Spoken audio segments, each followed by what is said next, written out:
We've got a major issue with homelessness in Harrogate. Harrogate's a very expensive place for people to live, and house prices in Harrogate are still well above the national average.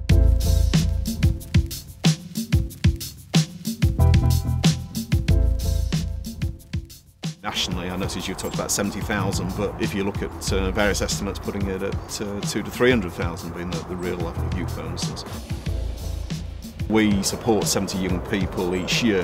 Clearly the number of actual young homeless people is greater than that. There's a lot of concealed homelessness, a lot of sofa surfing going on, a lot of sharing with friends and so on. The situation in Harrogate, with house prices being as they are, it's likely that there's going to be a problem with homelessness and youth homelessness for quite a while to come yet. We're never going to solve the problem, but that doesn't mean we can't get better and we can't improve.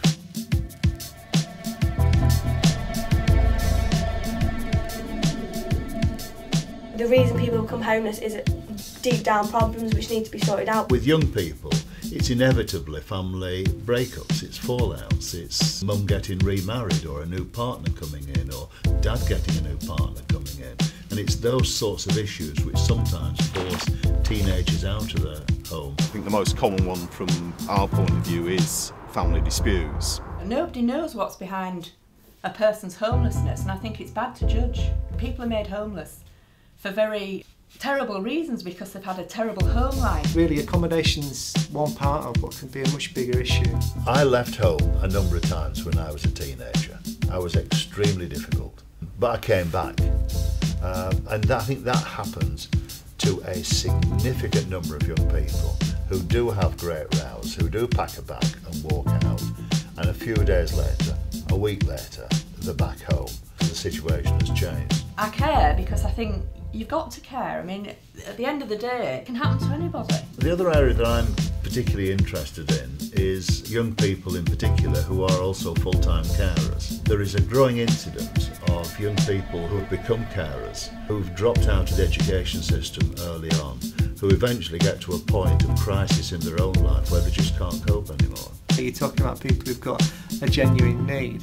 You know, they're not trying to pull the wool over anybody's eyes. They genuinely haven't got anywhere to go through, no fault of their own, and it can be very difficult. A lot of it is deep problems, such as they've got problems with their parents, they've got problems with school. You've another group who actually think it's quite cool to leave home and that somebody will look after them. I mean, for young'uns making themselves like intentionally homeless, do you know what I mean? When there's no violence at home or out like that, it's a big mistake. This isn't a bed of roses.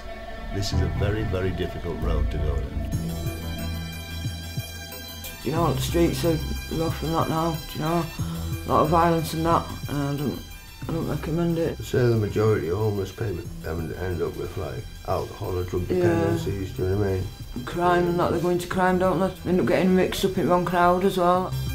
When somebody is homeless, a whole set of consequences, follow from that. Because they can't have somewhere to live, they haven't got an address, they can't get a job because they haven't got an address. And if they can't get a job, they can't get any money. It leads to all sorts of practical issues like that. Every part of society has just left them, has just dropped them. Young people, of course, are incredibly vulnerable because there's an awful lot of vultures out there, that are very, very quick, to seize. And if you're desperate, I think it's at that time where, you actually give in. A lot of young people think it's fairly easy to leave home and come up with quite a rude awakening once they do. Homelessness can create a whole range of issues. Poor health and homelessness can go hand in hand, but really people's life chances can be so much affected. Their ability to access employment, education, training, I think forming relationships, can become difficult as well. I mean, young'uns, when they get mixed up with some old uns in an hostel, they end up getting, getting into a bad clique, wrong clique and that, and then they end up going from just being homeless, and then they end up starting being on drugs, and then, do you know what I mean? It's true, without somewhere secure to live, it's very difficult to live any sort of secure life. I've slept in skippers, like full of newspapers to keep warm and that, It's horrible. You once slept out cold, didn't you? And he woke up and he couldn't move. His total body was frozen, do you know what I mean? I think it's easy to begin to get depressed the situation that you're in, feeling real sort of ostracised by society and outside society and disconnected with it.